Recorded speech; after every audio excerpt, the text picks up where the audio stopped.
Hello, welcome back to Cast Iron Wednesday. This week I'm doing something slightly different. It's a bit of an experiment for me. As you may already know, I like to use my emergency preps to do these sorts of things, just to test out cooking methods and one-pan cooking. Now what I've done today is I've got my cast iron wok.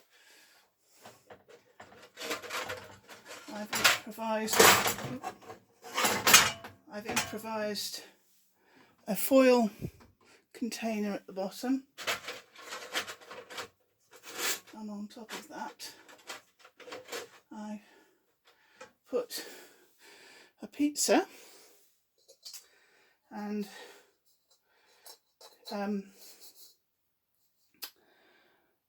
on the pizza I've added some extra cheese because the cast iron cooking challenge this month is for cheese.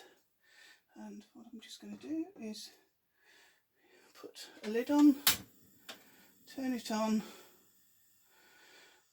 and hopefully this will act as a makeshift oven. That's the plan anyway. We'll come back to it and then see what happens in a little while.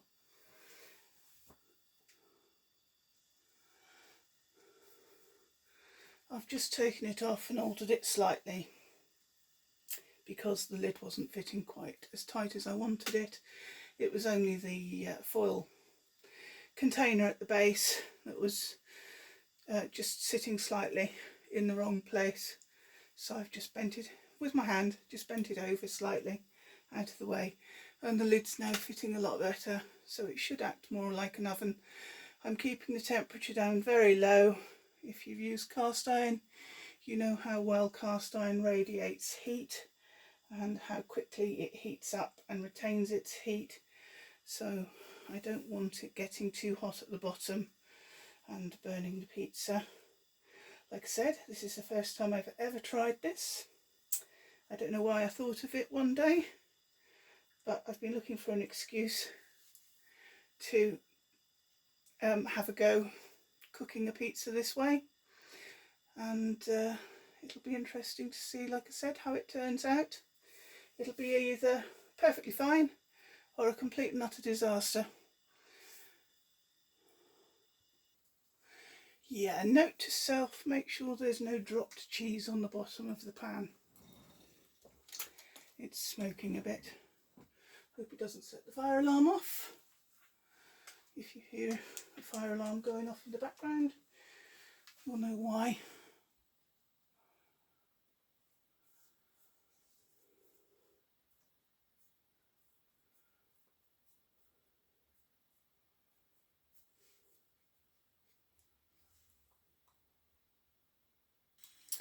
Okay, we've gone past, I hope, the stage where that cheese that's full that was on the bottom of the pan has burnt off. So I've just increased the temperature.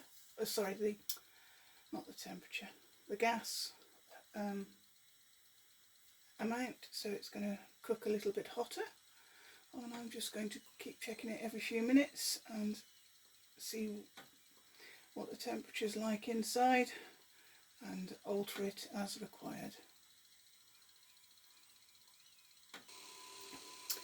Just to mention that this is a frozen pizza, not a fresh pizza. It's cooking reasonably well, maybe a little bit too heavy on the bottom rather than the top, but the cheese is melting, and as soon as I think it's cooked through, I shall get to eating.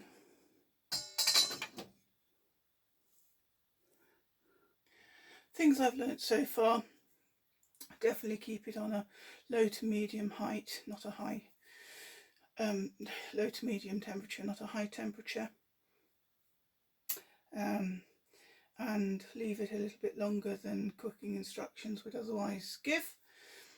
If you're interested in the pan that I'm using, It is from Netherton Foundry, which is in Shropshire, England.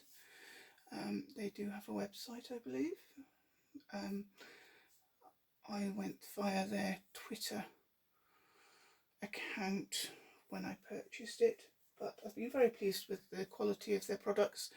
Not the cheapest out there, but very good, heavy duty, good quality, and I use them for pretty much all my cooking now.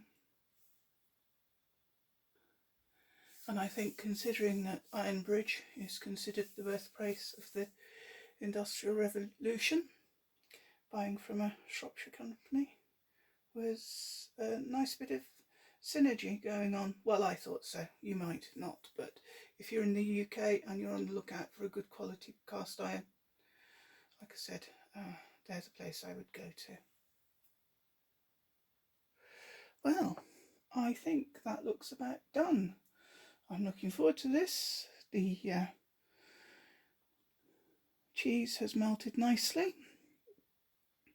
Obviously, again, because I've added a bit of extra cheese, that you tend to perhaps need to cook it just for that little bit longer than you might perhaps otherwise. But that, like I said, to me, that looks about ready to be eaten. So thank you very much for watching. I hope you enjoyed it. Please consider giving it a thumbs up or a share or leaving a comment, and maybe subscribing. And until next time, please take care, stay safe, and I'll see you then. Bye for now.